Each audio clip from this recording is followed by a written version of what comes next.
And I think that they are very well suited to certain tasks. You find some people, if they had the idea of roto or something like that, they'd be like, oh, I don't want to sit and roto a shop for 2 hours.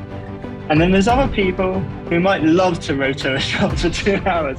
And I think that that's something that we should, in film, start to realize that we can leverage these people and we can value these people.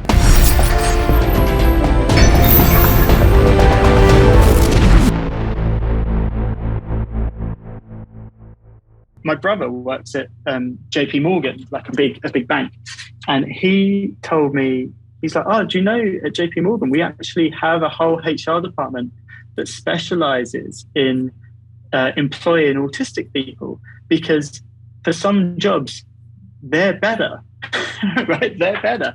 And I've got this brilliant quote. This is from Anthony Pasilio, who's the global head of JP Morgan's Autism at Work program, and he said, we have found that autistic people have an incredible approach to problem solving. They're very granular and see things in completely different ways to neurotypical employees. In roles with easily measurable outcomes, JP Morgan has found that people on the spectrum can considerably outperform neurotypical people.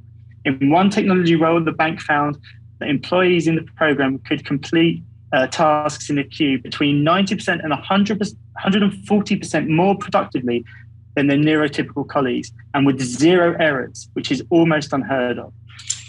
That's fascinating to me. The fact that not only can we have these traits to be good at a job, but we can be valued specifically for that. And anyone who therefore, and we all know this, I think, in post-production, but I think we definitely know this, you can have a colleague, an assistant editor, and they do not have to be the neurotypical, most popular kid at school type. They need to be someone who is really, really, really good at media management, and that's what we strive for.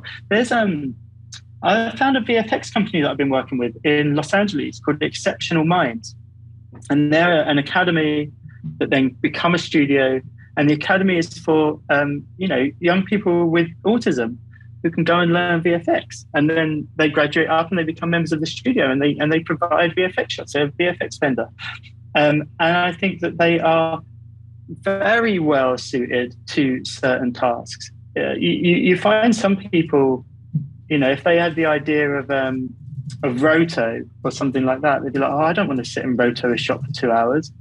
And then there's other people who might love to roto a shop for 2 hours. And I think that that's something that we should, in film, start to realize that we can leverage these people and we can value these people. Yeah, I clearly would agree with all of that. And as soon as you talked about JP Morgan having this entire division of HR that was not only advocating for people with what the outside world calls a disability, and they saw a super ability, they see the value in what they bring, and they want to bring more of them in because there are specific things that suit their needs. My first reaction, just being totally honest, was, wouldn't it be nice if Hollywood gave a shit?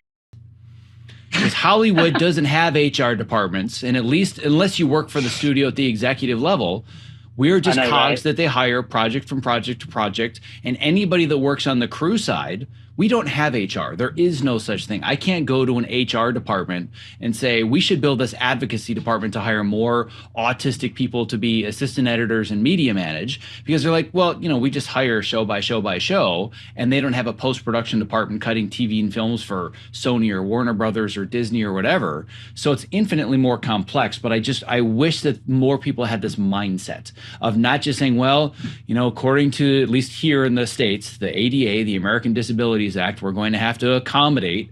It's like if we're talking about disability, when you talk about disability anytime with people, they always think person in wheelchair. If you're disabled, you're in a wheelchair, you get the good parking, right? That's kind of where your mind goes, and that's what the word disability means to a lot of people. It's changing with the younger generations in a good way, but at least people that are maybe slightly younger than me and older, disability meant you're in a wheelchair, which is just the dumbest thing ever. But if we can learn to not only advocate for or accommodate, but actually see the value and say, no, we really want to encourage this, that's the mentality that I think we need to bring into the entertainment industry, because it brings a tremendous amount of value.